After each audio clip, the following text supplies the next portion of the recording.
très longtemps, dans un endroit mystérieux et lointain, au-delà de toute imagination humaine, où la lumière était éternelle et où l'ombre n'avait jamais existé.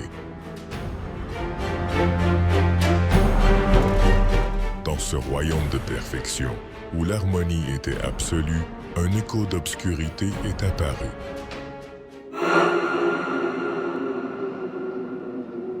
Un être créé avec un éclat et une sagesse inégalée, porteur de lumière et le plus élevé de tous les êtres célestes, s'est manifesté. Un désir impur est né. Le désir de s'emparer d'un trône qui ne lui appartenait pas. C'est là, dans les tout premiers parvis du ciel, que la rébellion a vu le jour. Une guerre silencieuse a éclaté, une bataille qui a dépassé les frontières du céleste pour s'infiltrer dans le monde des humains.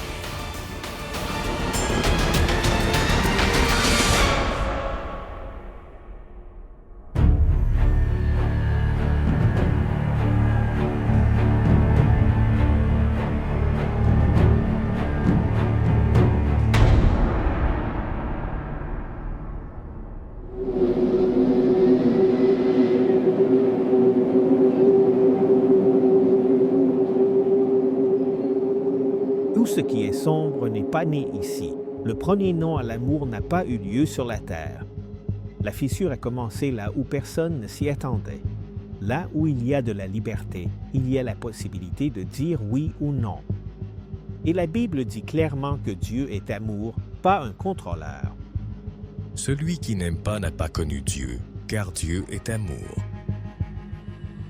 C'est pourquoi Dieu a créé des êtres libres, capables d'être libres, capables de décider et de répondre avec un véritable amour. L'un de ces êtres libres, remarquable par sa beauté, sa splendeur et sa sagesse, fut appelé porteur de lumière. Tu étais parfait dans toutes tes voies depuis le jour où tu as été créé, jusqu'à ce que l'on ait trouvé de la méchanceté en toi. Un jour, une idée toxique et mystérieuse est née dans son cœur. Il a voulu remplir son cœur de lumière pour devenir le centre de l'univers. Il a voulu être comme son Créateur. Tu disais dans ton cœur, avec orgueil et ambition, « Je monterai au ciel, j'élèverai mon trône dans les hauteurs célestes, Orgueil, et je serai semblable autonomie au sans Très Dieu, Haut. réécrire les règles de l'amour. C'est ainsi qu'est né le conflit entre le bien et le mal. Le péché n'est pas une substance. C'est un mystère qui est né dans un être, qui s'est rebellé contre son Créateur. Ça n'a pas commencé avec des humains imparfaits, mais avec un être parfait qui a choisi le mal. C'est pourquoi la liberté qui donne sa dignité à l'amour permet aussi de rejeter le bien. Et qu'a fait cet être-là? Il a semé le doute, déformé le caractère de Dieu, insinué qu'obéir c'est perdre, et que la vraie liberté c'est de vivre sans le Créateur. Quand le mensonge a mûri, le ciel n'était plus un cœur unanime. Il y a eu un conflit, pas d'acier contre acier, mais de vérité contre mensonge. Il y eut une guerre dans le ciel et le grand dragon fut expulsé, lui et ses anges. Depuis ce temps-là, cette bataille s'est déplacée sur cette planète. Et aujourd'hui, elle continue et se livre dans l'endroit le plus sacré que tu possèdes, la tête. Chaque pensée qui élève ou rabaisse l'amour. Chaque oui ou non à la voix qui t'appelle à la vie. C'est ça, le front de guerre. Si le conflit a commencé au ciel, comment est-il arrivé jusqu'ici? Le mal est né d'une stratégie, d'un mensonge, et c'est sa méthode préférée qu'il continue d'utiliser aujourd'hui. Détourner la vérité jusqu'à ce qu'elle paraisse inoffensive. La Bible le définit sans métaphore. Notre lutte n'est pas contre la chair et le sang, mais contre les puissances spirituelles de la méchanceté. Nous vivons au milieu d'un conflit cosmique qu'on ne peut pas voir avec les yeux humains. Mais il se joue dans chaque pensée, chaque décision et chaque croyance. Le grand conflit entre le Christ et Satan, et dans ce conflit, les anges, fidèles comme déchus, exercent une influence constante sur l'humanité. Cette bataille spirituelle vise l'esprit, le cœur et l'éternité de chaque personne humaine. L'un des pièges les plus subtils, insidieux et efficaces que Satan a perfectionné au fil du temps, c'est la déformation de la mort, la transformant en un mystère difficile à comprendre, parfois même en divertissement, et parfois même en un moyen de communiquer avec les morts. La Bible révèle clairement que les bons anges sont des êtres célestes envoyés du ciel pour servir et veiller en faveur de ceux qui hériteront du salut éternel. Ne sont-ils pas tous des esprits au service de Dieu, envoyés pour servir en faveur de ceux qui doivent hériter du salut? Ils protègent, instruisent et guident vers la vérité. En revanche, les anges déchus, les démons, travaillent sans relâche pour semer la confusion, séduire et détruire. Ces influences ne se manifestent pas toujours par des possessions ou des phénomènes surnaturels. Elles s'infiltrent souvent dans la culture, le divertissement et les croyances populaires, déguisées en innocence ou en tradition. L'un des pièges les plus dangereux, c'est l'idée que les morts peuvent communiquer avec les vivants. L'Halloween, le spiritisme, les films de fantômes et les pratiques occultes encouragent cette croyance. La Bible est claire. Les morts ne savent rien. Ils n'auront jamais de part à quoi que ce soit qui se fait sous le soleil. En déformant la notion de la mort, Satan réussit à faire baisser la garde spirituelle des gens. Si on croit que les morts peuvent revenir, alors on ouvre la porte à des manifestations démoniaques déguisées en êtres chers. Cela ne fait pas que tromper, mais crée aussi une dépendance émotionnelle à l'erreur. Si la vérité sur la vie et la mort est déformée, le cœur devient vulnérable à n'importe quel signe excitant. Et quand les émotions prennent le dessus sans la vérité, toutes les portes restent entr'ouvertes. Tout ce qui est spirituel ne vient pas de Dieu. Toute lumière n'est pas lumière. Il y a des messages, des rituels et des expériences qui promettent du réconfort. Mais s'ils nient ce que Dieu a dit, ils ne sont pas des alliés de Dieu. Mais si même nous, ou un ange du ciel, vous annonçait un autre évangile différent de celui que nous vous avons annoncé, qu'il soit maudit. Éveille ton discernement. Demande-toi, est-ce que ça me rapproche du Dieu de la vérité? Ou est-ce que ça banalise ce qu'il appelle tromperie? Le ciel ne cherche pas des fanatiques, il cherche des personnes libres qui aiment la vérité. Pour gagner la bataille dans l'esprit, on a besoin de clarté sur le sujet qui crée le plus de confusion. Qu'est-ce qui arrive vraiment aux morts? Si on comprend ça à partir de la parole de Dieu, bien des portes se ferment et la paix revient dans le cœur. La nostalgie fait mal. On a été créé pour vivre, pas pour dire adieu. C'est pour ça que le cœur cherche des signes, mais la vérité protège aussi. Dieu ne ridiculise pas ta douleur, il l'honorait avec clarté. Il te dit la vérité pour que tu ne te fasses pas tromper par les ombres. Halloween n'est pas qu'une simple fête costumée, c'est une exaltation de la mort, de la peur et du surnaturel.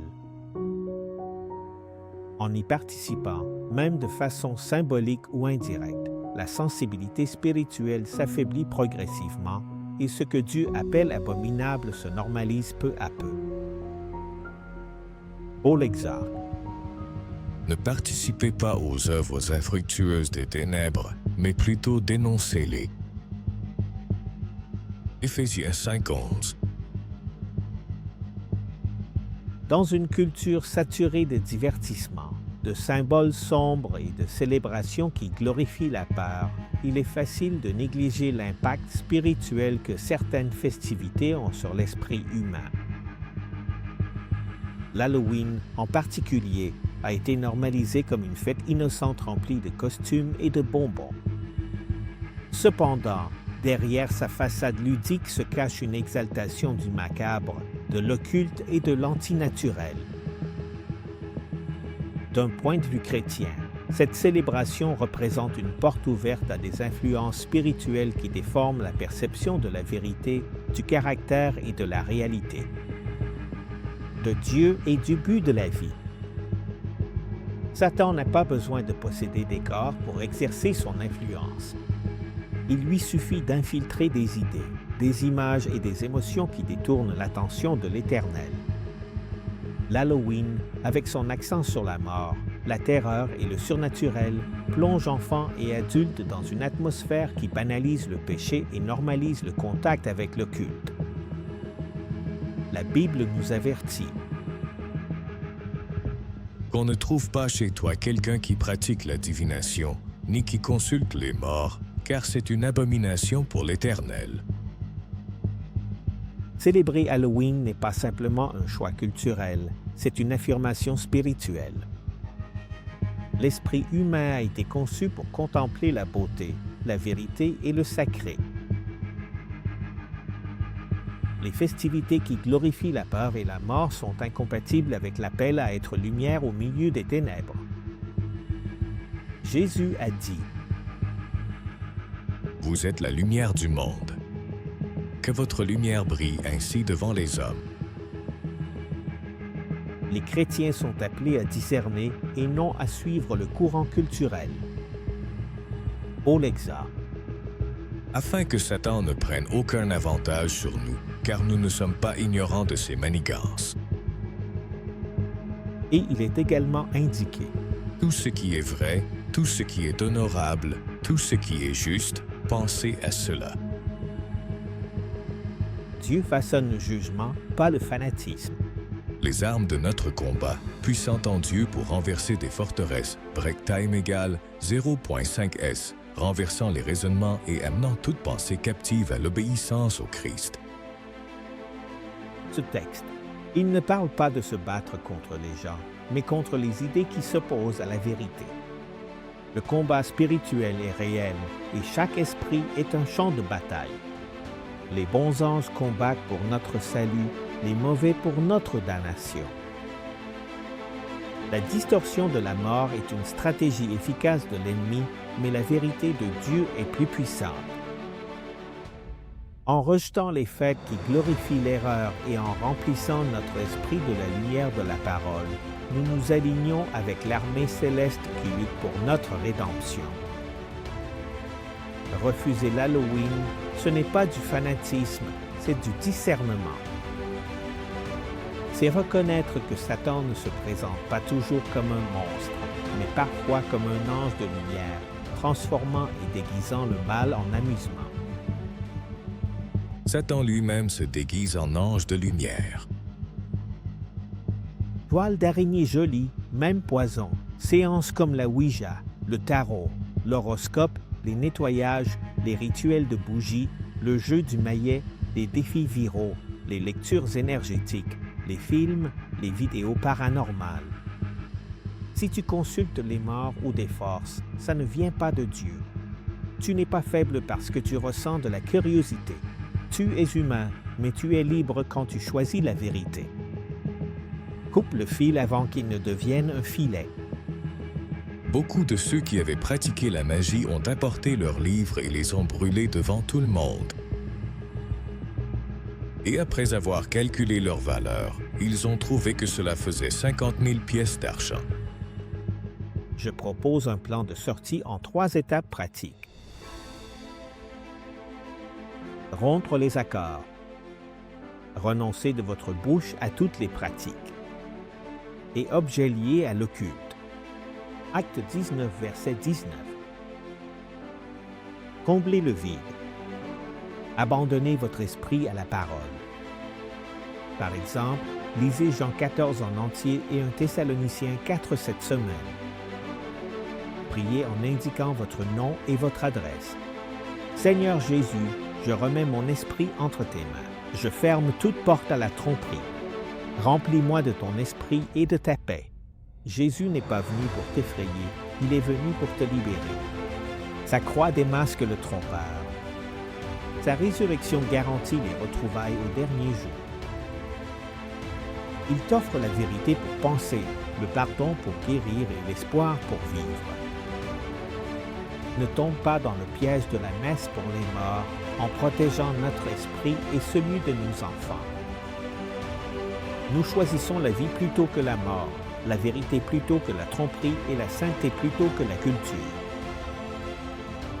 Ce récit ne parle pas seulement de l'origine du mal, il montre comment ce mal est toujours vivant, opérant au quotidien dans ce qui semble anodin. Et c'est un avertissement. La guerre est-elle réelle? Oui, mais tu n'es pas seul, tu n'es pas seul. La lumière triomphe, la vérité libère, et quand le Christ t'appellera par ton nom, même la mort ne pourra retenir ceux qui sont avec lui. Jusqu'à ce jour-là, que ton esprit soit un lieu de clarté, pas de toile d'araignée, le choix t'appartient.